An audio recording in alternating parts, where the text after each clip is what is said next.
தாம் நாட்டு மக்களுக்காக உழைத்துக் கொண்டிருக்கும் நிலையில் கல்லறை தோண்டி தன்னை புதைப்பதில் காங்கிரஸ் கட்சி மும்முரமாக உள்ளது என்று பிரதமர் நரேந்திர மோடி தெரிவித்துள்ளார்.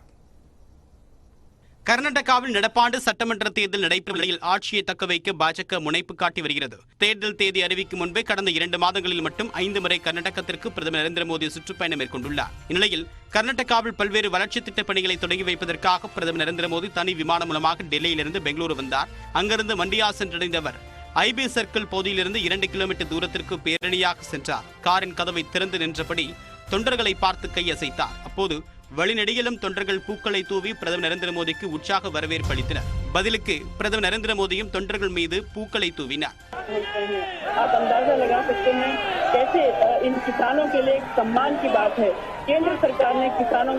இதனைத் தொடர்ந்து பிரதமர் நரேந்திர மோடி பெங்களூர் மைசூர் 10 வழிச்சாலையை நாட்டுக்கு அர்ப்பணித்தார்.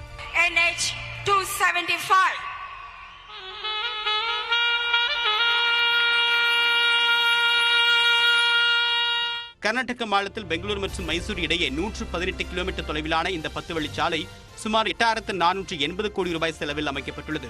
பயண நேரம் சுமார் 3 மணி நேரத்திலிருந்து 1.25 மணி நேரமாக குறைக்கும். பெங்களூரிலிருந்து குடகு, ஊட்டி, கோவை உள்ளிட்ட நகரங்களுக்கு விரைவாக செல்ல முடியும். நிகழ்ச்சியில் உரையாற்றிய பிரதமர் நரேந்திர மோடி ஏழை மக்களை அளிப்பதற்கு கிடைத்த எந்த ஒரு வாய்ப்பையும் காங்கிரஸ் விடவில்லை என்றும் ஏழை மக்களுக்காக ஒதுக்கப்பட்ட பணத்தை காங்கிரசார் கொள்ளையடித்தார்கள் என்றும் விமர்சித்தார். मोदी की कब्र खोदने का सपना देख रही है। कांग्रेस मोदी की कब्र खोदने में बिजी है और मोदी बेंगलुरु मैसूरू एक्सप्रेस वे बनाने में बिजी है। कांग्रेस मोदी की कब्र खोदने में व्यस्त है और मोदी गरीब का जीवन आसान बनाने में व्यस्त है. மேலும் கர்நாடக மாநிலத்தின் மண்டியா மற்றும் ஹூப்ளி, தர்வாட் மாவட்டங்களில் சுமார் 16 கோடி ரூபாய் மதிப்பிலான திட்டங்களுக்கு பிரதமர் அடிக்கல் நாட்டினார். இந்திய ஜனநாயகம் குறித்து சிலர் கேள்வி எழுப்புவதாக ராகுல் காந்தியை மறைமுகமாக சுட்டிக்காட்டி பிரதமர் நரேந்திர மோடி விமர்சனம் செய்துள்ளார். ஹூப்ளி, தார்வாட்டில் ஐஐடிக்கு அடிக்கல் நாட்டிய பிறகு உரையாற்றிய அவர் இந்தியா மிகப்பெரிய ஜனநாயகம் மட்டுமின்றி ஜனநாயகத்தின் தாய் என்று கூறியுள்ளார். லண்டனில் நம் நாட்டின் ஜனநாயகம் குறித்து கேள்விகள் எழுப்பப்பட்டது துரதிருஷ்டவசமானது என்றும் சிலர் இந்தியாவின் ஜனநாயகம் குறித்து தொடர்ந்து கேள்வி எழுப்புகிறார்கள் என்றும் பிரதமர் நரேந்திர மோடி வேதனை தெரிவித்தார். भारत सिर्फ लार्जेस्ट डेमोक्रेसी नहीं, भारत मदर ऑफ डेमोक्रेसी भी है.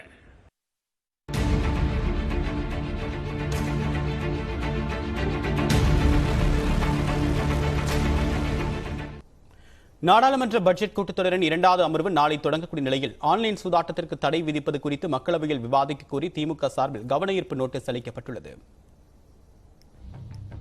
2023ஆம் ஆண்டிற்கான நாடாளுமன்ற பட்ஜெட் கூட்டத்தொடர் கடந்த ஜனவரி 31ஆம் தேதி குடியரசுத் தலைவர் திரௌபதி முர்மு உரையுடன் தொடங்கியது. அதன் பிறகு நிதியமைச்சர் நிர்மலா சீதாராமன் பட்ஜெட்டை தாக்கல் செய்த நிலையில் எதிர்க்கட்சிகளின் கூச்சல் குழப்பத்துடன் பிப்ரவரி 13ஆம் தேதியுடன் முதல் அமர்வு நிறைவு பெற்றது. இந்நிலையில் திங்கட்கிழமை தொடங்கும் 2வது அமர்வு ஏப்ரல் 6ஆம் தேதி வரை நடைபெற உள்ளது. இதில் பட்ஜெட் மீதான மானிய கோரிக்கைக்கு ஒப்புதல் அளிக்கப்பட உள்ளது. மாநிலங்களவையில் 26 மசோதாக்கள், மக்களவையில் 9 மசோதாக்கள் என 35 மசோதாக்களை நிறைவேற்ற மத்திய அரசு திட்டமிட்டுள்ளது.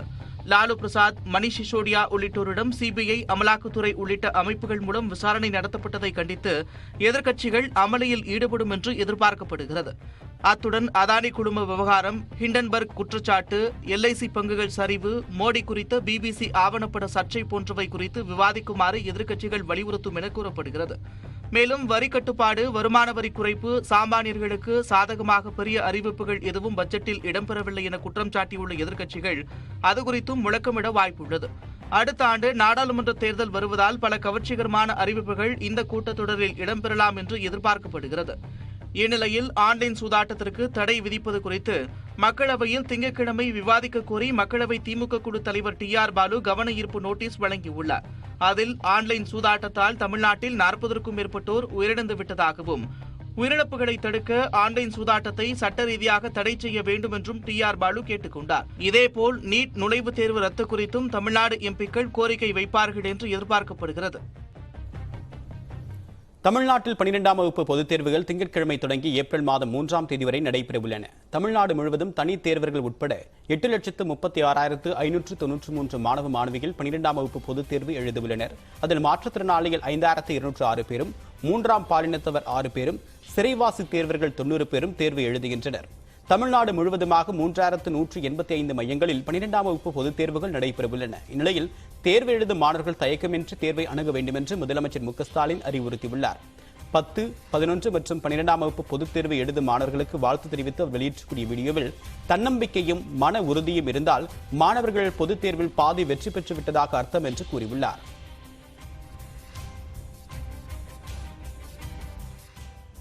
என்ன பரீட்சை டென்ஷன்ல இருக்கீங்களா? ஒரு டென்ஷனும் வேணாம், எந்த பயமும் வேண்டாம்.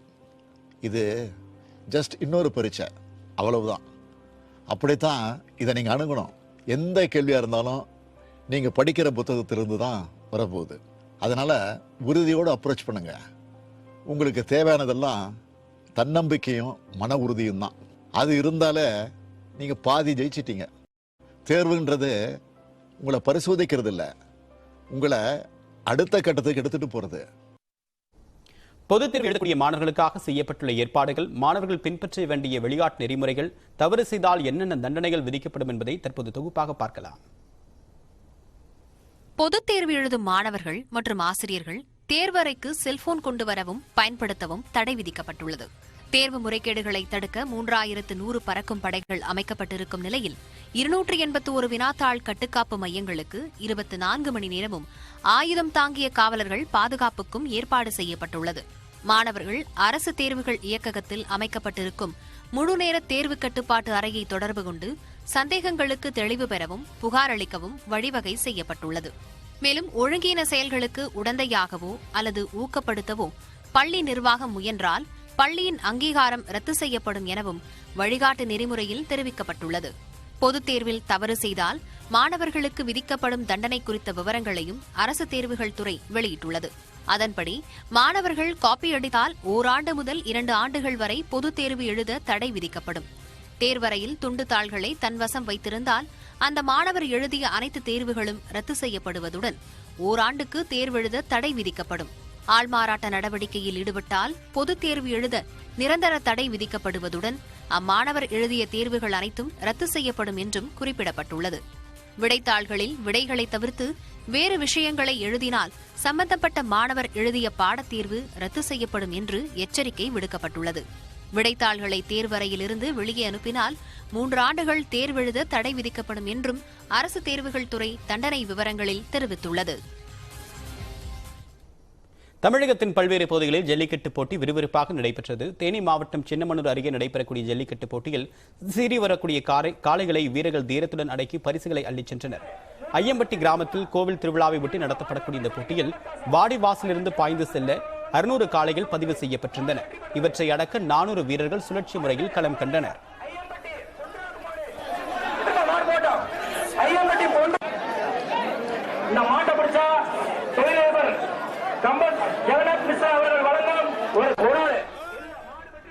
திருச்சி மாவட்டம் மணப்பாறை அருகே நடைபெற்ற ஜல்லிக்கட்டு போட்டியில் 700க்கும் மேற்பட்ட காளைகள் பங்கேற்றன. கலிங்கப்பட்டி மாரியம்மன் கோவில் முன்பாக உள்ள திடலில் போட்டி நடைபெற்றது. வாடிவாசலில் இருந்து சீறி பாய்ந்த காளைகளை ஒரு பிரிவுக்கு 25 வீரர்கள் வீதம் 300க்கும் மேற்பட்ட மாடுபிடி வீரர்கள் அடக்கினர். வெற்றி பெற்ற காளைகளின் உரிமையாளர்களுக்கும் மாடுபிடி வீரர்களுக்கும் தங்க, வெள்ளி காசுகள், பீரோ, கட்டில், சைக்கிள் போன்றவை பரிசாக வழங்கப்பட்டன. ஒரு புடி மட்டும் மாடுபடி அழகட தம்பி, அற்புதம்டா, விட்டுறாத, நல்லா படி. இன்னும் ஒரு புடி எக்ஸ்ட்ரா. அருமையான காலை, அருமையான வீரர், மாடுபடி வீரர், ஒரு காராளம், கோவில் மாடு. அழகுடா, அற்புதம்டா. ஆத்தாடியே புழுதி பறக்க தெரிக்க விடுமே.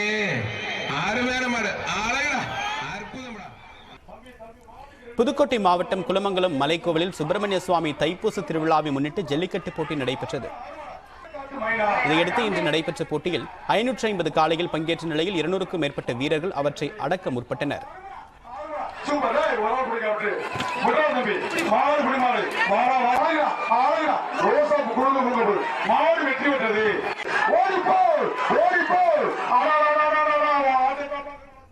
சிவகங்கை மாவட்டம் புதூரில் தர்ம முனீஸ்வரர் கோவிலில் மாசி திருவிழாவை முன்னிட்டு ஜல்லிக்கட்டு போட்டி நடத்தப்பட்டது. இதில் மதுரை, புதுக்கோட்டை, தேனி, திண்டுக்கல், ராமநாதபுரம் உள்ளிட்ட பல்வேறு மாவட்டங்களைச் சேர்ந்த 300க்கும் மேற்பட்ட மாடுகள் பங்கேற்றன. அவற்றை 100க்கும் மேற்பட்ட வீரர்கள் அடக்கினர்.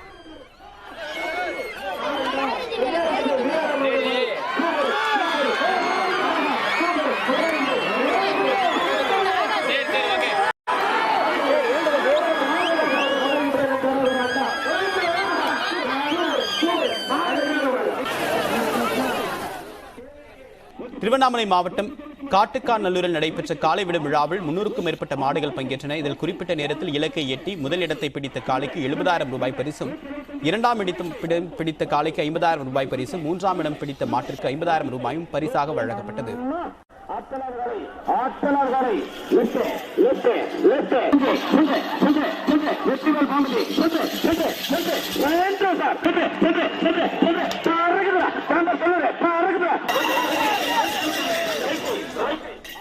தேனி மாவட்டம் ஐயம்பட்டி ஜல்லிக்கட்டு போட்டியில் பத்திரிகையாளர்களுக்கு அமைக்கப்பட்ட கேலரியில் போலீஸ் என்று கூறி வாக்குவாதம் செய்த நபரால் பரபரப்பு ஏற்பட்டது. மேலும் பத்திரிகையாளர்களிடம் அடையாள அட்டை காண்பிக்கும்படி கூடி ரகளையில் ஈடுபட்டவருக்கு உள்ளூர் நபர்கள் சிலர் ஆதரவாக செயல்பட்டதால் ஆத்திரமடைந்த பத்திரிகையாளர்கள் ஜல்லிக்கட்டு போட்டியை புறக்கணித்து வெளியேறினர்.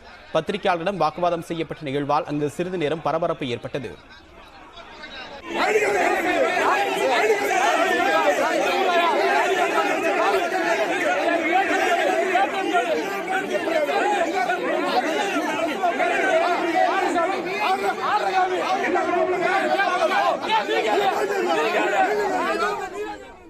சிவகங்கை மாவட்டம் புதூர் கிராமத்தில் மாசி திருவிழாவை முன்னிட்டு வடமாடு மஞ்சு விரட்டு போட்டி வெகு விமர்சையாக நடைபெற்றது. பூமாரியம்மன் ரேணுகா தேவி கோவில் திருவிழாவை முன்னிட்டு நடைபெற்ற போட்டியில் சிவகங்கை, மதுரை, புதுக்கோட்டை, தேனி உள்ளிட்ட மாவட்டங்களைச் சேர்ந்த 15க்கும் மேற்பட்ட காளைகள் களமிறக்கப்பட்டன. இதில் 125க்கும் மேற்பட்ட மாடுபிடி வீரர்கள் பங்கேற்றனர். ஒரு காளைக்கு 9 வீரர்கள் வீதம் களமிறக்கப்பட்டனர். அதில் சீறிப்பாய்ந்த காளைகளை வீரர்கள் போட்டி போட்டு அடக்கினர்.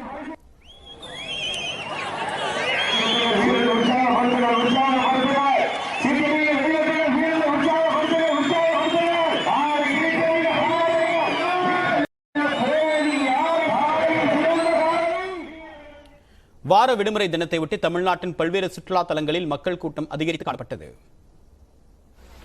தருமபுரி மாவட்டம் ஒகேனக்கல் சுற்றுலா தலத்தில் ஞாயிற்றுக்கிழமை என்பதால் ஏராளமான சுற்றுலா பயணிகள் குவிந்தனர். மசாஜ் செய்து அருவியில் குளித்து மகிழ்ந்த அவர்கள் பரிசல் பயணம் செய்து அருவியின் அழகை கண்டு ரசித்தனர். இதனால் ஒகேனக்கல் மெயின் அருவி, சினி அருவி, பரிசல் துறை உள்ளிட்ட இடங்களில் சுற்றுலா பயணிகளின் கூட்டம் அலைமோதியது.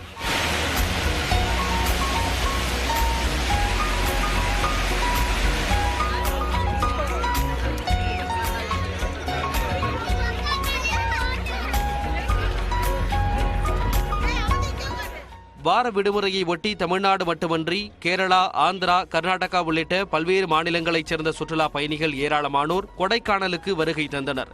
கொடைக்கானலில் நிலவக்கூடிய குளுமையான காலநிலையை அனுபவித்தவாறு சுற்றுலா பயணிகள் மோயர் சதுக்கம், பைன் மர சோலை, குணா குகை, ரோஜா பூங்கா உள்ளிட்ட பகுதிகளை கண்டு ரசித்தனர்.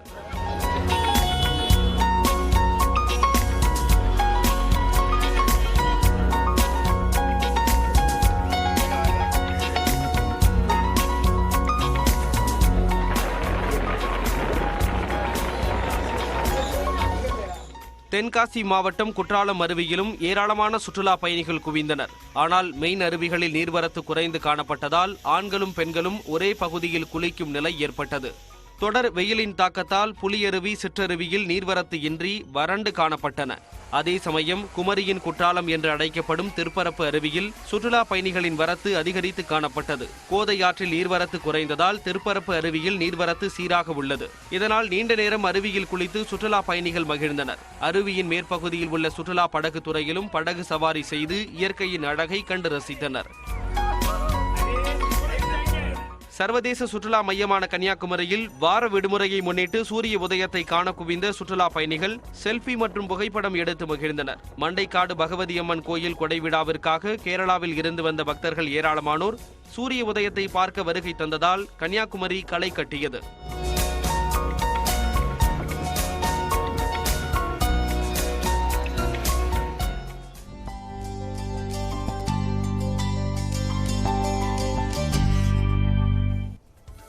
இனி அடுத்ததாக நம்ம ஒரு செய்திகளை பார்க்கலாம். திண்டுக்கல் மாவட்டம் வேடச்சந்தூர் அருகே சாலை ஆக்கிரமிப்புகளை இடிக்கும் போது கட்டிடம் இடிந்து ஜேசிபி மீது விழுந்ததால் பரபரப்பு ஏற்பட்டது. அயலூரில் திண்டுக்கல் திருச்சி தேசிய நெடுஞ்சாலையில் உள்ள ஆக்கிரமிப்புகளை நெடுஞ்சாலைத்துறையினர் இடிக்கும் பணியில் ஈடுபட்டனர். அப்போது 2 மாடி கட்டிடம் ஜேசிபி மீது விழுந்தது. இதில் ஓட்டுநர் நல்லசாமி நல்வாய்ப்பாக உயிர் தப்பினார்.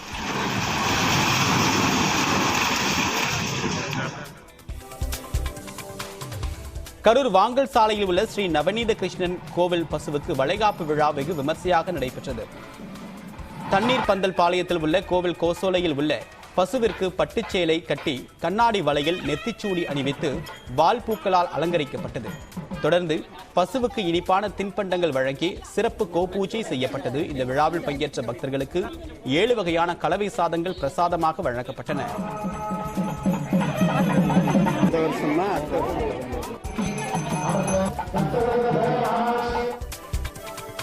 கொடைக்கானல் அப்சர்வேட்டரி சாலையில் 2 கார்கள் நேருக்கு நேர் மோதிக்கொண்ட விபத்தில் 5 பேர் பலத்த காயமடைந்தனர். தேனியை சேர்ந்த குடும்பத்தினர் நானோ காரில் கொடைக்கானல் சுற்றுலா தலங்களை காண வந்துள்ளனர்.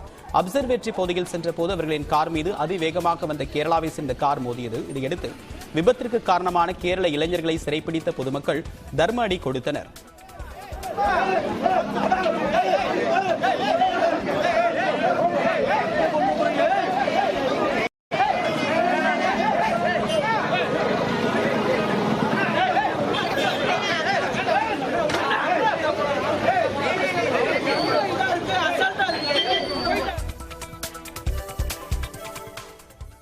தருமபுரி மாவட்டம் அரூர் அருகே உள்ள தீர்த்தகிரீஸ்வரர் கோவிலில் மாசிமக திருத்தேரோட்டம் வெகு விமர்சையாக நடைபெற்றது. தீர்த்தமலையில் உள்ள கோவிலில் கடந்த 6ஆம் தேதி கொடியேற்றுதல் விழா தொடங்கி 10ஆம் தேதி திருக்கல்யாணம் நடைபெற்றது. இதைத் தொடர்ந்து இன்று நடைபெற்ற தேரோட்டத்தில் ஆயிரக்கணக்கான பக்தர்கள் கலந்து கொண்டனர்.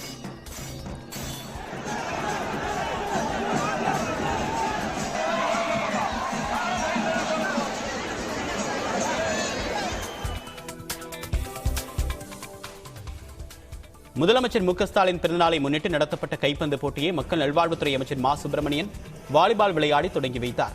தளபதி கோப்பை என்ற பெயரில் மாபெரும் 2 நாள் தொடர் மின்னொலி கைப்பந்து போட்டி சென்னை அடுத்த நெற்குன்றத்தில் நடைபெறுகிறது. திமுக வட்ட செயலாளர் ஆலன் தலைமையில் நடைபெறக்கூடிய இந்த போட்டியை அமைச்சர் மா சுப்பிரமணியன் கைப்பந்தாடி தொடங்கி வைத்தார். அடுத்த ஆடுகின்ற அணி பாலாஜி ஃப்ரெண்ட்ஸ் மற்றும்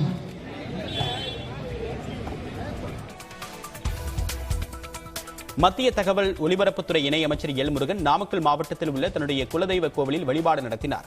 கே புதுப்பாளையத்தில் உள்ள பாமா ருக்மணி உடனுரை நந்த கோபால சுவாமி கோவில் வருஷாபிஷேக விழாவில் எல் முருகன் பங்கேற்றார். முன்னதாக நாமக்கல் ரயில் உபயோகிப்பாளர்கள் சங்கத்தினர் 16 கோரிக்கைகள் கொண்ட மனுவை எல் முருகனிடம் வழங்கினர். பரமத்தி நீதிமன்ற பகுதியில் உயர்மட்ட மேம்பாலம் வழங்க கோரி வழக்கறிஞர் சங்கத்தினரும் மனு அளித்தனர். சென்னை அடுத்த ஐயப்பாக்கத்தை பசுமையாக்கக்கூடிய முயற்சியாக முதற்கட்டமாக 1001 மரக்கன்றுகளை மகளிர் சுய உதவிக் குழுவினர் நட்டு வைத்தனர். 10,000 மரக்கன்றுகள் நட திட்டமிட்டு முதற்கட்டமாக அம்பத்தூர் கூட்டுறவு நகர் மற்றும் கிரீன் கார்டன் பகுதியில் உள்ள சுமார் 15க்கும் மேற்பட்ட தெருக்களில் 1001 மரக்கன்றுகள் நடப்பட்டன. வேம்பு, புங்கை, பாதாம், கொய்யா, மாங்கனி உட்பட 20 வகையான நாட்டு மர வகைகள் நடப்பட்டன. புதுச்சேரி மாநிலம் காரைக்காலில் 12 சவரன் போலி தங்க நகையை விற்க முயன்ற 2 இளைஞர்களை போலீசார் கைது செய்தனர். கொல்லப்புறத்தை சேர்ந்த ரிபாத் கமில் மற்றும் பரசுராம் ஆகியோர் செம்பு கம்பி உள்ளே வைக்கப்பட்ட முலாம் பூசப்பட்ட போலி தங்க நகையை விற்பனை செய்ய முயன்ற போது கையும் களவுமாக பிடிபட்டனர். இந்த வழக்கில் மூளையாக செயல்பட்ட பெண் மற்றும் அவருடைய நண்பர் ஆகியோரை போலீசார் தீவிரமாக தேடி வருகின்றனர். மயிலாடுதுறை புனித சுமதிநாத் ஆலய கொடியேற்று விழாவின் போது ஜெயின் சமூகத்தினர் ஆடிப்பாடி கொண்டாடினர். பங்குனி மாதம் கொடியேற்று திருவிழாவை ஒட்டி ஆலயத்தில் சிறப்பு வழிபாடு நடைபெற்றது. தொடர்ந்து புனித கொடி ஊர்வலமாக கோபுர உச்சிக்கு எடுத்து செல்லப்பட்டது. கோபுர கலசத்தில் தூப தீபம் காட்டி பழைய கொடி கலற்றி கீழே வீசப்பட்ட பிறகு புனித கொடி ஏற்றப்பட்டது.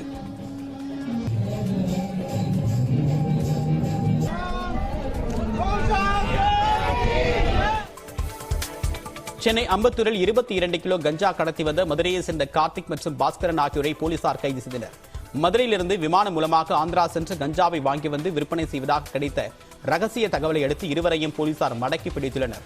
இருவரையும் நீதிமன்றத்தில் ஆஜர்படுத்தப்பட்டு புழல் சிறையில் அடைக்கப்பட்டனர். ராமநாதபுரம் மாவட்டம் கீழக்கரையில் நடிகர் விஜய் சேதுபதியின் வள்ளலார் சேவை இயக்கம் சார்பில் 2 நாள் வேலைவாய்ப்பு முகாம் நடைபெற்றது. முகமது சதக் கல்விக் குழுமம் மற்றும் விஜய் சேதுபதியின் வள்ளலார் இயக்கம் இணைந்து நடத்திய முகாமில் 2000க்கும் அதிகமான மாணவர்கள் கலந்து கொண்டனர். வேலை வாய்ப்புகளில் சேர்வதற்காக பெண்கள் அதிக ஆர்வம் காட்டியதாக முகாம் ஒருங்கிணைப்பு குழுவினர் தெரிவித்தனர். இன்ஸ்டாகிராமில் ஒரு ஸ்டோரியை எப்படி கிரியேட்டிவாக உருவாக்கலாம் என்பதை அன்பாக்ஸ் பகுதியில் விவரிக்கிறார் சிவரஞ்சனி.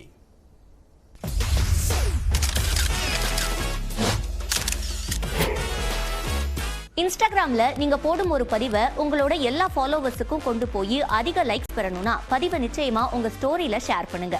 ஸ்டோரியில ஷேர் பண்றப்போ நீங்க கொஞ்சம் கிரியேட்டிவா இருந்தா கவனத்தை ஈர்க்கலாம். அப்படி ஒரு ஐடியாவை இப்ப பார்க்கலாம். முதல்ல உங்க ஸ்டோரியில கருப்பு நிற புகைப்படத்தை வச்சுக்கோங்க. பின்பு டெக்ஸ்ட ஓபன் பண்ணி ஹைஃபன் சிம்பலை நிறைய டைப் பண்ணுங்க. இதை அப்படியே காப்பி பண்ணிட்டு வெர்டிகலா மாத்திக்கணும். காப்பி பண்ணதை கொஞ்சம் இடைவெளி விட்டு பக்கத்திலேயே பேஸ்ட் பண்ணிக்கோங்க. அப்புறமா நீங்க எந்த புகைப்படத்தை போஸ்டா போட்டிருக்கீங்களோ அதை கேலரியில இருந்து எடுத்து ஸ்டோரியில 3 முறை அப்லோட் பண்ணி டைம்லைன் மாதிரி ஆர்டர் பண்ணிக்கணும். இப்போ இதை சேவ் பண்ற ஆப்ஷன் இருக்கும். சேவ் பண்ண அப்புறம் உங்களோட ப்ரொஃபைலுக்கு போயிட்டு போஸ்டர் ஸ்டோரியில ஷேர் பண்ற ஆப்ஷன் இருக்கும். அதை யூஸ் பண்ணி ஸ்டோரிக்கு வந்து உங்க போஸ்டை ஒரு ஓரத்துல நகர்த்தி வச்சுக்கோங்க. இப்போ மறுபடி போட்டோ ஆட் பண்றதுக்கான ஆப்ஷன்ல போய் நீங்க ஏற்கனவே சேவ் பண்ணி வச்ச டைம்லைன் மாதிரியான புகைப்படத்தை அப்லோட் பண்ணுங்க. இப்போ உங்க போஸ்ட் கரெக்டா நடுவுல மர்ஜ் ஆகுற மாதிரி பேஸ்ட் பண்ணிட்டு டேப் ஹியர் அப்படின்ற அனிமேஷனை ஆட் செஞ்சா போதும். உங்க ஸ்டோரியை பார்க்கறவங்க டைரக்டா உங்களோட போஸ்டுக்கு டைவர்ட் ஆகிடுவாங்க.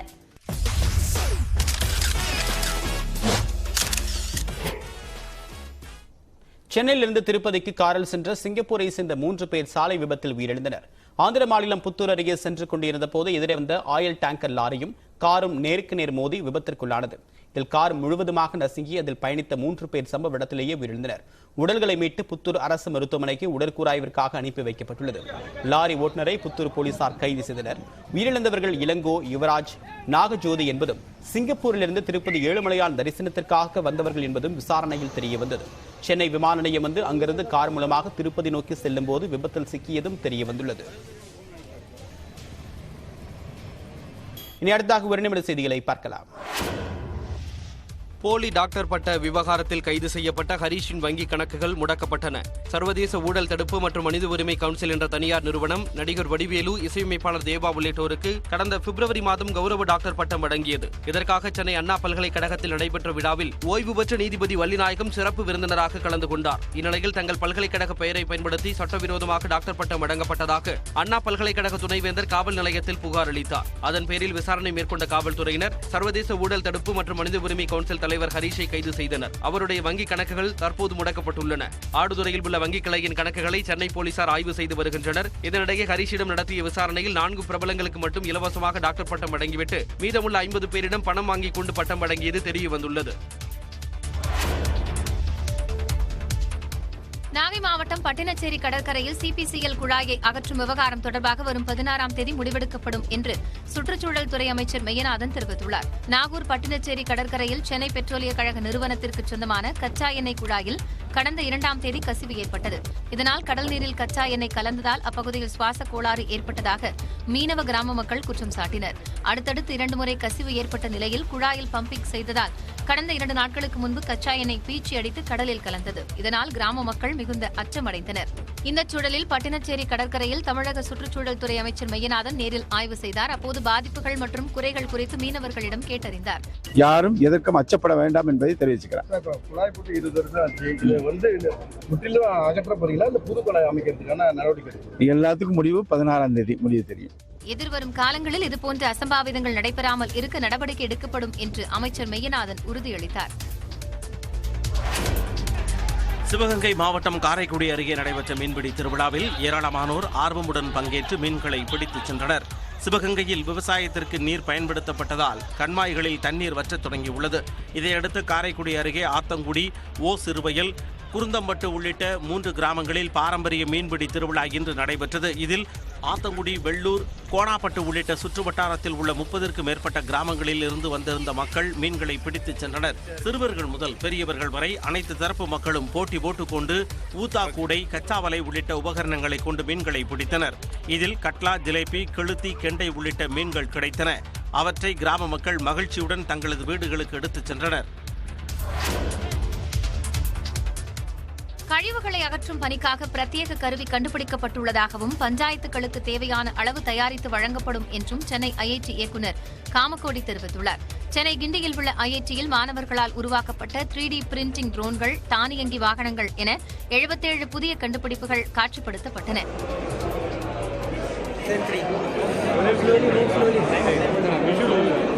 Hello.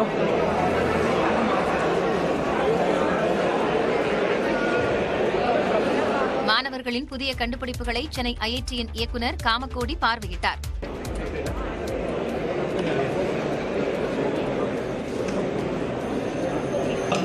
Just inaugurated last week by the Vice President, Honorable Vice President of India. அதன் பின்னர் செய்தியாளர்களிடம் பேசிய காமகோடி கழிவுநீர் தொட்டிகளில் கழிவுகளை சுத்தம் செய்வதற்காக பிரத்யேக கருவி கண்டுபிடிக்கப்பட்டுள்ளதாக கூறினார். இந்த கருவியை வடிவமைக்க 20 லட்சம் ரூபாய் வரை செலவானதாகவும் தெரிவித்தார். இப்போ ஒவ்வொரு பஞ்சாயத்துலயும் இதை போடுற அளவுக்கு டெஸ்ட் பண்ணியாச்சு. அது ஒரு ப்ராப்ளம் ரொம்ப சிம்பிள். அதாவது செப்டிக் டேங்கை ரோபோ வச்சு கிளீன் பண்ணணுன்னு ஃபுல் மேனுஃபேக்சர் பண்ணணும்னா அந்த காஸ்ட் இஸ் ப்ரொபோர்ஷனல் டு எத்தனை வால்யூம் வருது நம்பர் தான். இப்போ 1 பண்ணணும்னா ரொம்ப காஸ்ட்லி ஆகிடும். இப்போ ஒரு 20 பண்ணணும் 30 பண்ணணும்னா அந்த காஸ்ட் குறைஞ்சு வரும். இனி வரும் ஆண்டுகளில் மற்ற கல்லூரி மாணவர்களின் புதிய கண்டுபிடிப்புகளும் சென்னை ஐஐடியில் காட்சிப்படுத்த திட்டமிடப்பட்டுள்ளதாகவும் காமகோடி தெரிவித்தார்.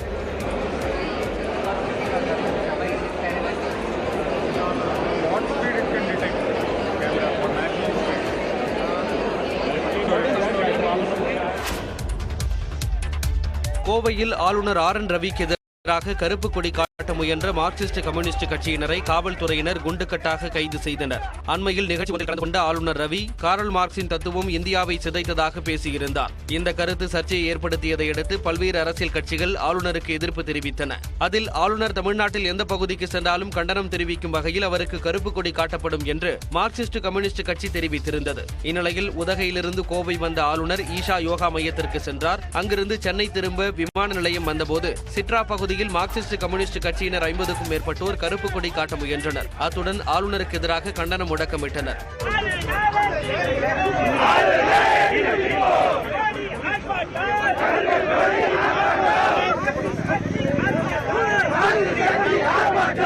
இதையடுத்து ஆர்ப்பாட்டத்தில் ஈடுபட்டவர்களை தடுத்து நிறுத்திய காவல்துறையினர் அவர்களை கைது செய்து அங்கிருந்து குண்டுக்கட்டாக அப்புறப்படுத்தினர்.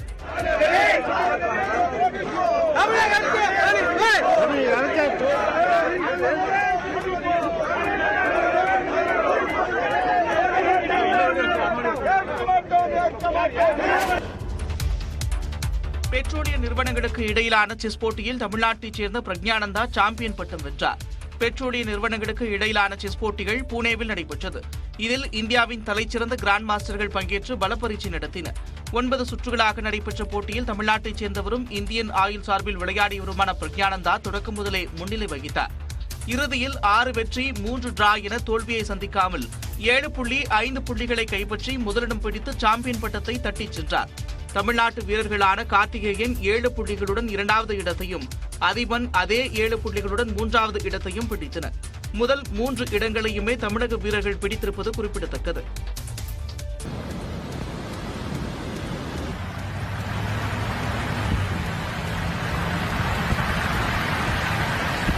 முக்கிய சாலைகள் தண்ணீரில் அடித்து செல்லப்பட்டதால் போக்குவரத்து முடங்கியது. மின் கம்பங்கள், மரங்கள் உள்ளிட்டவை சாய்ந்ததால் மின் இணைப்புகள் துண்டிக்கப்பட்டு பல இடங்கள் இருளில் மூழ்கின. தாழ்வான பகுதிகளில் இருந்தவர்களை தேசிய பேரிடர் மீட்புப் படையினர் மீட்டு வருகின்றனர். சுமார் 10,000க்கும் மேற்பட்டோர் பாதுகாப்பாக வெளியேற்றப்பட்டுள்ளனர். கோபிச்செட்டிப்பாளையம் அருகே பழங்குடியின பள்ளி மாணவர்களின் இடைநிற்றலுக்கு போக்குவரத்து வசதியின்மை முக்கிய காரணமாக மாறியிருக்கக்கூடிய நிலையில் அரசு உடனடியாக தீர்வு காண கோரிக்கை எழுந்துள்ளது. ஈரோடு மாவட்டம் கொங்கர்பாளையம் ஊராட்சிக்கு உட்பட்டது விளாங்கொம்பை. இங்கு ஊராளி இனத்தைச் சேர்ந்த 45 பழங்குடியின குடும்பங்கள் வசிக்கின்றன. இங்கு குண்டேரி பள்ளத்திலிருந்து வினோபா நகர் வரை மட்டுமே பேருந்து வசதி உள்ளது. வினோபா நகரிலிருந்து சுமார் 8 கிலோமீட்டர் தூரத்திற்கு சாலைகள் இல்லாத அடர் வனப்பகுதி வழியே நடந்து தான் விளாங்கொம்பை செல்ல முடியும். வன விலங்குகள் நடமாட்டம் அதிகமுள்ள இந்த பாதையில் தான் செல்ல வேண்டும் என்ற கட்டாயத்தால் பள்ளிக்கு செல்ல முடியாமல் மாணவ மாணவிகள் தவிக்கின்றனர்.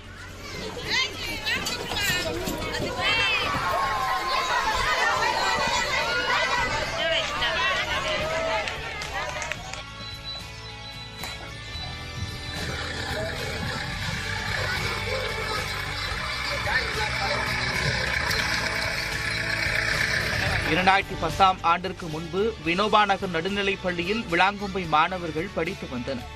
அதன் பின்னர் காட்டாற்று வெள்ளத்தில் தரைப்பாலம் அடித்து சென்றதால் கல்வி தடைபட்டு குழந்தை தொழிலாளர்கள் என்ற நிலைக்கு தள்ளப்பட்டனர். இதனைத் தொடர்ந்து 2014ஆம் ஆண்டு குழந்தை தொழிலாளர் திட்ட சிறப்பு பள்ளியை தொண்டு நிறுவனம் மூலம் மத்திய அரசு நடத்தி வந்தது. பல்வேறு காரணங்களால் இந்த பள்ளியையும் கடந்த ஆண்டு மத்திய அரசு மூடியது. அந்த பள்ளியில் படித்த 31 பேரில் 21 பேர் வினோபா நகர் பள்ளியிலும் 10 பேர் கொங்கர்பாளையம் பள்ளியிலும் சேர்க்கப்பட்டனர். அவர்களை அழைத்து செல்ல தனியார் சரக்கு வாகனம் உதவி வந்த நிலையில் 3 வாரத்திலேயே கூடுதல் கட்டணம் கேட்டு உரிமையாளர் போக்குவரத்தை நிறுத்திவிட்டார். இதனால் கடந்த ஓராண்டாக பள்ளி பக்கமே செல்ல முடியாமல் மாணவர்களும் செய்வதறியாது பெற்றோரும் தவித்து வருகின்றனர். அங்கேயே ஒரு பள்ளியை நிரந்தரமாக தொடங்கி நடத்துவதுதான் சிறந்த வழி. அதற்கு மாநில அரசு கட்டாயம் நிதி ஒதுக்க வேண்டும்.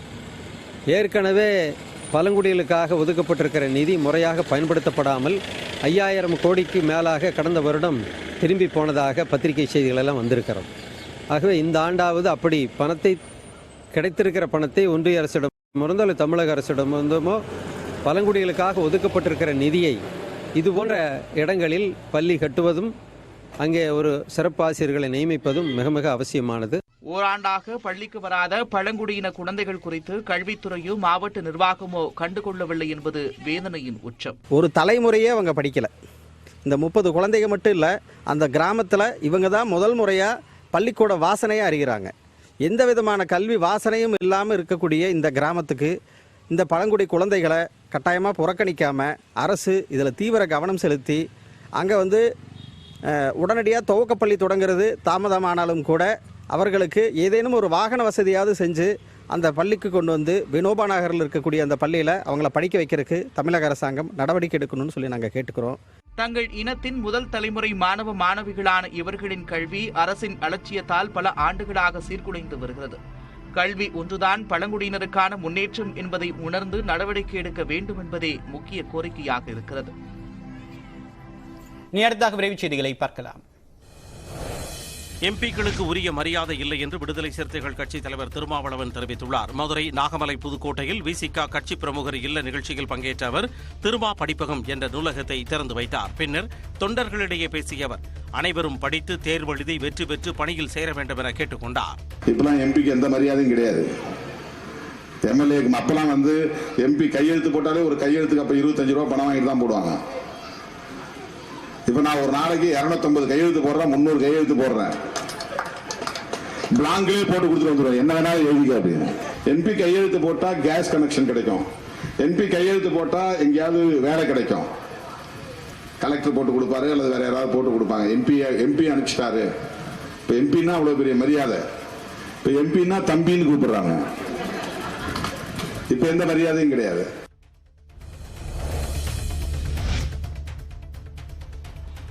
இலங்கை கடற்படையால் கைது செய்யப்பட்ட மீனவர்களை விடுவிக்க நடவடிக்கை எடுக்க வலியுறுத்தி வெளியுறவுத்துறை அமைச்சர் ஜெய்சங்கருக்கு தமிழ்நாடு பாஜக தலைவர் அண்ணாமலை கடிதம் எழுதியுள்ளார். எல்லை தாண்டி மீன்பிடித்ததாக தமிழ்நாட்டை சேர்ந்த 2 விசைப்படகுகளையும் அதிலிருந்த 16 மீனவர்களையும் இலங்கை கடற்படை கைது செய்துள்ளது. இதனை சுட்டிக்காட்டி வெளியுறவுத்துறை அமைச்சருக்கு கடிதம் எழுதியிருக்கக்கூடிய அண்ணாமலை வெளியுறவுத்துறை அமைச்சகம் தலையிட்டு மீனவர்களை விரைந்து மீட்க நடவடிக்கை எடுக்க வேண்டும் என்று வலியுறுத்தியுள்ளார். இலங்கை, இந்தியா இடையே உறவு மேம்பட இணக்கமான முயற்சிகள் எடுத்து வருவதற்கு வெளியுறவுத்துறை அமைச்சகம் மற்றும் பிரதமருக்கு நன்றி என்றும் அந்த கடிதத்தில் அண்ணாமலை குறிப்பிட்டுள்ளார்.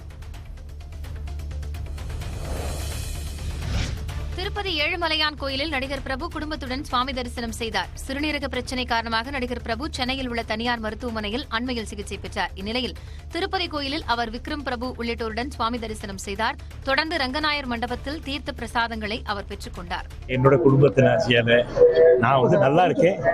ஜஸ்ட் ஒரு 5-6 நாள் இந்த இன்ஃபெக்ஷனுக்காக அட்மிட் பண்ணியிருந்தாங்க, அவ்வளவுதான். மற்றபடி நல்லா இருக்கேன்.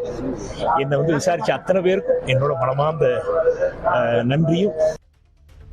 அம்மாநிலத்தில் ஆம் ஆத்மி கட்சி பொறுப்பேற்ற சில நாட்களில் பிரபல பாடகர் சித்து மூஸ்வாலா துப்பாக்கியால் சுட்டுக் கொல்லப்பட்டார். இதனைத் தொடர்ந்து பல்வேறு அரசியல் கட்சியினரும் கொலை செய்யப்பட்டனர். ஆம் ஆத்மி ஆட்சியில் வன்முறை தலைதூக்கி இருப்பதாக எதிர்க்கட்சிகள் குற்றம் சாட்டின. குறிப்பாக பிரிவினைவாதிகள் ஆதிக்கம் செலுத்துவதாக கூறி பாஜக மிகப்பெரிய போராட்டத்தை முன்னெடுத்தது. இந்நிலையில் துப்பாக்கி கலாச்சாரத்தை ஒழிக்க அரசு தீவிரம் காட்டி வருவதாக பஞ்சாப் முதலமைச்சர் பகவந்த் மான் கூறினார். அதற்கு ஏற்ப மாநிலம் முழுவதும் ஒரே நாளில் 813 துப்பாக்கிகளின் உரிமங்கள் ரத்து செய்யப்பட்டன. துப்பாக்கி கலாச்சாரத்தை ஒழிக்க அரசு தொடர்ந்து நடவடிக்கை எடுக்கும் என்று பகவந்த் மான் உறுதியளித்துள்ளார். என்எல்சிக்கு நிலம் கொடுத்தவர்களுக்கு சமமான இழப்பீட்டை வழங்க கோரி கடலூர் மாவட்டம் கம்மாபுரத்தில் அதிமுகவினர் கண்டன ஆர்ப்பாட்டத்தில் ஈடுபட்டனர். நெய்வேலி என்எல்சி சுரங்க விரிவாக்கத்திற்கு கீழ்வளையமாதேவி, மேல்வளையமாதேவி, கரிவெட்டி, கத்தாழை உள்ளிட்ட கிராமங்களில் நிலம் கையகப்படுத்தப்படுகிறது. இதில் 2006 நிலம் கொடுத்தவர்களுக்கு 6 லட்சம் ரூபாயும், தற்போது நிலம் கொடுத்தவர்களுக்கு 25 லட்சம் ரூபாயும் வழங்கப்பட்டதாக கூறப்படுகிறது. இதையடுத்து அனைவருக்கும் சமமான இழப்பீட்டை வழங்க கோரி கம்மாபுரம் ஒன்றிய அலுவலகம் அருகே பொதுமக்களுடன் விவசாய சங்கத்தினரும் அதிமுகவினரும் போராட்டத்தில் ஈடுபட்டனர். சென்னை மெட்ரோ 2ஆம் கட்ட திட்டத்தில் 2 நிமிடத்திற்கு ஒரு மெட்ரோ ரயில் இயக்கப்படும் என்றும் ஓட்டுநர் இல்லாத 138 மெட்ரோ ரயில்கள் இயக்கப்பட உள்ளதாகவும் மெட்ரோ அதிகாரிகள் தெரிவித்துள்ளனர்.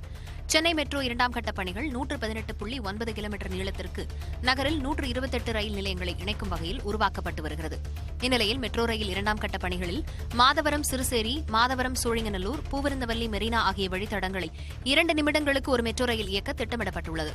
மேலும் ஓட்டுநர் இல்லாத 138 மெட்ரோ ரயில்கள் இயக்கப்பட உள்ளதாகவும் தெரிவிக்கப்பட்டுள்ளது. தற்போது சென்னை மெட்ரோ முதல் கட்ட சேவையில் விம்கோ நகர் முதல் சென்ட்ரல் வரை 10 நிமிடத்திற்கு ஒரு ரயில் சேவை இயக்கப்படுவது குறிப்பிடத்தக்கது. ஆந்திராவில் திங்கட்கிழமை சட்டமன்ற மேலவைத் தேர்தல் நடைபெறும் சூழலில் வாக்காளர்களுக்கு பணம் கொடுக்க கட்டுக்கட்டாக பணத்துடன் வந்தவரை தெலுங்கு தேசம் கட்சியினர் பிடித்து போலீசில் ஒப்படைத்தனர். விசாகப்பட்டினம் 16வது வார்டில் வாக்காளர்களுக்கு பணம் கொடுக்க ஒருவர் முயன்றுள்ளார். அவரை தெலுங்கு தேசம் கட்சியினர் மடக்கி பிடித்து காவல்துறையிடம் ஒப்படைத்தனர். அவரிடம் நடத்தப்பட்ட விசாரணையில் ஆளும் கட்சியான ஒய்எஸ்ஆர் காங்கிரஸ் பிரமுகர் அலுவலகத்தில் பணியாற்றுவது தெரியவந்தது.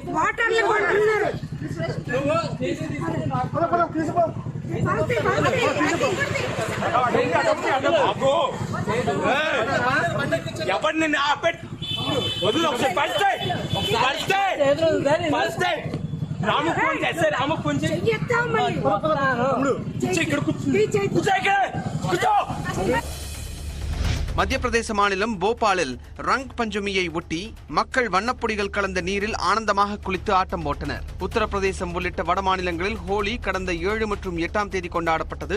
ஹோலிகா தகன் என்ற கொண்டாட்டங்களின் 5வது நாளில் இந்தியாவின் பல மாநிலங்களில் ரங் பஞ்சமியாக கொண்டாடப்படுகிறது. இதன் ஒரு பகுதியாக மத்திய பிரதேசத்தில் குவிந்த மக்கள் ரங் பஞ்சமியை வண்ணங்களின் திருவிழாவாக கொண்டாடினர். வண்ணப்பொடிகள் கலந்த தண்ணீர் மக்கள் மீது பெரிய குழாய்களில் பீச்சி அடிக்கப்பட்டது. அப்போது மக்கள் துள்ளலான இசைக்கு தகுந்தபடி உற்சாகமாக ஆட்டம் போட்டனர்.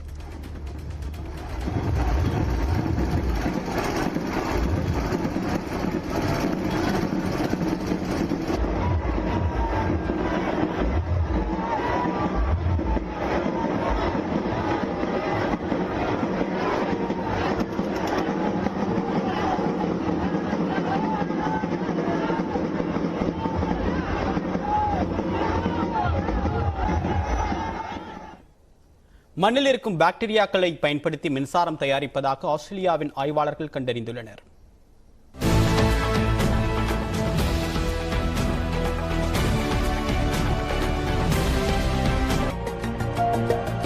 மின்சாரம் தயாரிக்க என்னவெல்லாம் வழிகள் என்று ஆராய்ச்சியில் ஈடுபட்டிருக்கும் விஞ்ஞானிகள் மண்ணில் இருக்கும் பாக்டீரியாவில் இருக்கும் ஒரு வகை என்சைம்கள் காற்றிலிருந்து மின்சாரம் தயாரிப்பதாக கண்டறிந்துள்ளனர்.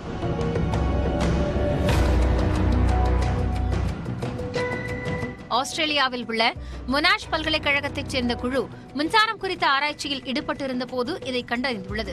மண்ணில் இருக்கும் பாக்டீரியாக்கள் காற்றில் உள்ள ஹைட்ரஜனை கொண்டு மின்சாரம் தயாரிக்கின்றன.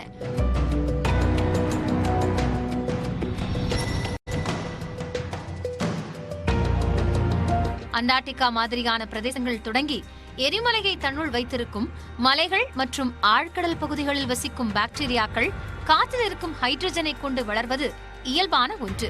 ஆனால் அந்த ஹைட்ரஜனை எப்படி மின்சாரமாக மாற்றுகின்றன என்பதைத்தான் ஆய்வாளர்கள் தற்போது கண்டறிந்துள்ளனர். பாக்டீரியாக்களில் உள்ள ஹக் என்ற என்சைம்கள் மெல்லிய காற்றில் இருக்கும் ஹைட்ரஜனை பிரித்து எடுக்கின்றன. அந்த என்சைம்கள் மின்சாரத்தை தயாரித்து சேமித்து வைத்திருக்கும் நிலையில் அவைகளை தனியாக பிரிக்க முடியும் என அறிவியலாளர்கள் கூறுகின்றனர். நீண்ட காலத்திற்கு உறைந்த நிலையிலோ அல்லது 80 டிகிரி செல்சியஸ் வெப்பத்திலோ அந்த என்சைம்களை அதில் இருக்கும் மின்சக்தி சேதமடையாமல் பாதுகாத்து வைக்க முடியும் என்கின்றனர் ஆராய்ச்சியாளர்கள்.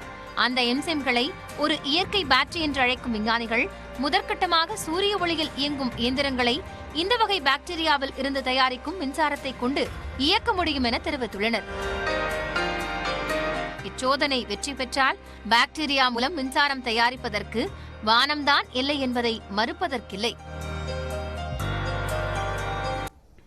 ஆஸ்திரேலியாவிற்கு எதிரான கடைசி டெஸ்ட் போட்டியில் விராட் கோலியின் அபார சதத்தால் இந்திய அணி முதல் இன்னிங்ஸில் 571 ரன்கள் குவித்தது. இந்திய ஆஸ்திரேலிய அணிகளுக்கு இடையான 4வது மற்றும் கடைசி டெஸ்ட் கிரிக்கெட் போட்டி அகமதாபாத்தில் நடைபெற்று வருகிறது. டாஸ் வென்று முதலில் பேட்டிங் செய்த ஆஸ்திரேலியா 480 ரன்கள் குவித்து ஆட்டமிழந்தது. இதையடுத்து விளையாடிய இந்திய அணி சுப்மன் கில் சதத்தால் 3வது நாள் ஆட்ட நேர முடிவில் 3 விக்கெட் இழப்பிற்கு 289 ரன்கள் சேர்த்தது. 4வது நாள் ஆட்டத்தில் ஜடேஜா 28 ரன்களிலும் பரத் 44 ரன்களிலும் வெளியேறினர். அதே நேரத்தில் மறுமுனை